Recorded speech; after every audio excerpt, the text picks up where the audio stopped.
Today, Facebook's narc bots are coming for Animal Crossing. This is CheckPoint.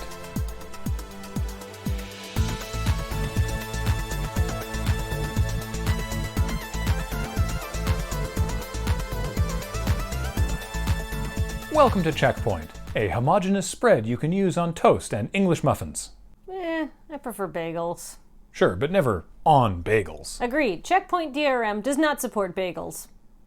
Facebook is warmed over suck, which ain't news, but what is news is now it's hurting private fan groups of Animal Crossing New Horizons.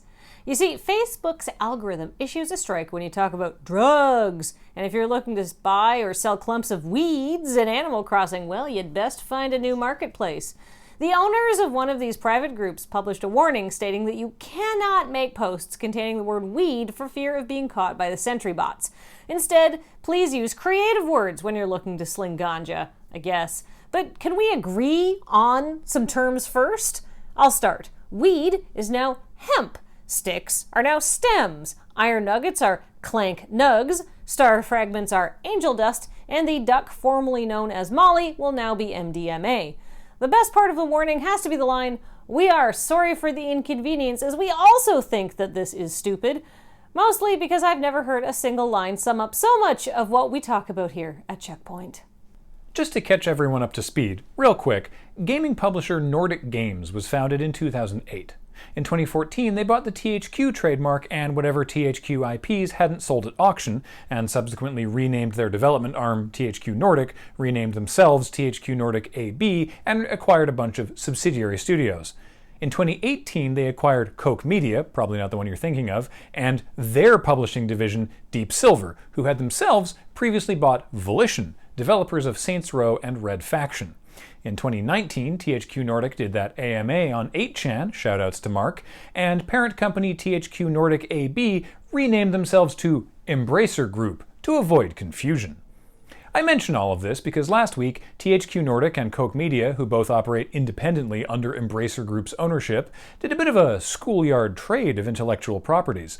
Trading 5 commons for an uncommon and a rare, Koch Media gave up Sacred, Risen, Rush for Berlin, Second Sight, and Singles, Flirt Up Your Life, in exchange for Painkiller and Red Faction.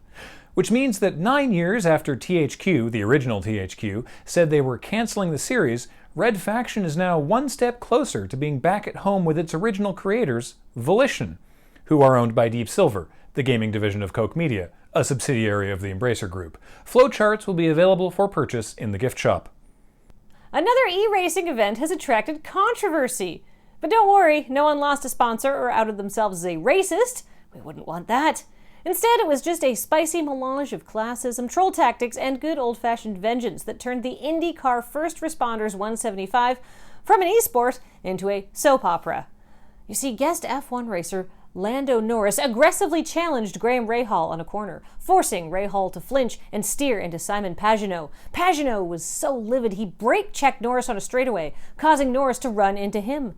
But maybe this was a play for revenge on Norris. You see, the hoity-toity F1 driver who had handed everyone their ass at the previous IndyCar race. Meanwhile, in a bid for the lead, Patricio O'Ward crashed into Marcus Ericsson, but that was because Marcus wanted to fake his e-death, and Patricio knew that the life insurance plan would only pay out if it looked like an accident. That meant Oliver Askew was left to take the win until the villainous Santino Ferrucci, angry at how Veronica had taken half of Ferrucci Inc. in the divorce and ran straight into the strong and loving arms of Oliver, rammed his car into Askew, destroying both cars and delivering the win to the plucky underdog Scott McLaughlin and his long-lost twin! Now, not all of that was true. Those crashes did happen, but mostly because of the aforementioned classism, troll tactics, and vengeance. And if any of these gentlemen are upset that we're not treating them and their esports seriously, well, guys, it's on you to prove that we should. And now for my favorite part of the video, reading the ESRB warnings. Cyberpunk 2077 contains blood and gore, intense violence, nudity, strong language, strong sexual content, use of drugs and alcohol. Which sounds like a grand old time. But the bullet points from the ESRB's recently released ratings of CD Projekt Red's hotly anticipated Cyberpunk 2077 aren't even the most fun part. No, that's always the written summary, with such nuggets as During one quest, players assist a character by hammering nails through his hands and feet. Presumably some kind of robot Jesus. The summary continues, the game contains nudity and sexual material. Players can select a gender and customize their character. Customization can include depictions of breast, buttocks, and genitalia, as well as various sizes and combinations of genitals. Combinations kick ass. I want my cyborg mercenary to have a dong, and then up top, a big ol' pair of dongs. Finally, the summary also warns that players can engage in first-person perspective sex scenes, and that, quote, some scenes contain brief depictions of thrusting motions, which is a shame for your character, maybe you can level up the stamina, and, quote, other scenes depict a character's head moving towards a partner's crotch.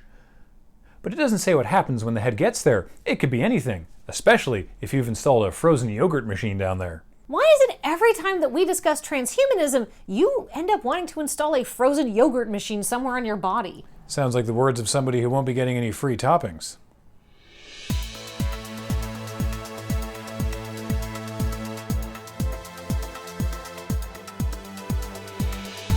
Coming up, RoboCop is joining the cast of Mortal Kombat 11 in its upcoming Aftermath expansion, with Peter Weller returning to the role. We assume Johnny Cage will be the first to get shot in the dick, but he won't be the last. Now for my favorite part of the video, reading the ESRB warnings. Cyberpunk 2077 contains blood and gore, intense violence, nudity, strong language, strong sexual content, use of drugs and alcohol. Which sounds like a grand old time, but the bullet points from the ESRB, what's up?